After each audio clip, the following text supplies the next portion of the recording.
జగన్మోహన్ రెడ్డిని రాళ్లతో కొట్టండి, దుర్మార్గుడు, సైకో, అతని మీద రాళ్లతో దాడి చేయండి అని చెప్పి నిన్న మధ్యాహ్నమే మరి చంద్రబాబు చెప్తే ఈ పచ్చ కుక్కలు, ఈ తెలుగు తమ్ముళ్ళు, కులాన్మాదంతో ముదిరిపోయినటువంటి పిచ్చి పరాకాష్ఠకెక్కినటువంటి కొంతమంది వ్యక్తులు చంద్రబాబు మాటలు విని జగన్మోహన్ రెడ్డి గారిని చంపడానికి అది ఒక రాయి ఇసిరితే వచ్చి అంత ఫోర్స్ గా ఒకళ్ళకి తగిలి పక్కన ఉన్నటువంటి ఎల్లంపల్లికి తగిలి ఈయనకేమో నుదురు మీద చిట్లి పక్కన ఉన్నటువంటి ఎల్లంపల్లికి కూడా అంత గాయం జరిగిందంటే అది ఎంత ఫోర్స్ గా వచ్చింది.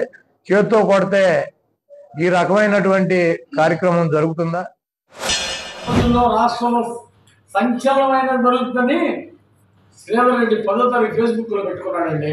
మీ వైఎస్ఆర్ పార్టీ నాయకుడు శ్రీధర్ రెడ్డి గారు ఫేస్బుక్ లో పెట్టుకుంది జరిగిందంటే, డ్రామా మొదలైందంటే దాని అర్థం ఏంటి? ఇది మీకే తెలిసింది వ్యవహారం అంతా.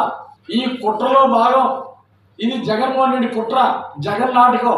ప్లే కార్డులతోటి ప్రదర్శన జరిగిందంటే ఇది ప్రీ ప్లాన్ గా ముందే ప్లే కార్డులు కూడా రెడీ చేసుకున్నారు. దాడికి ముందే దాడి జరిగినట్టు సృష్టించారు, గాయాన్ని చిత్రీకరించుకున్నారు.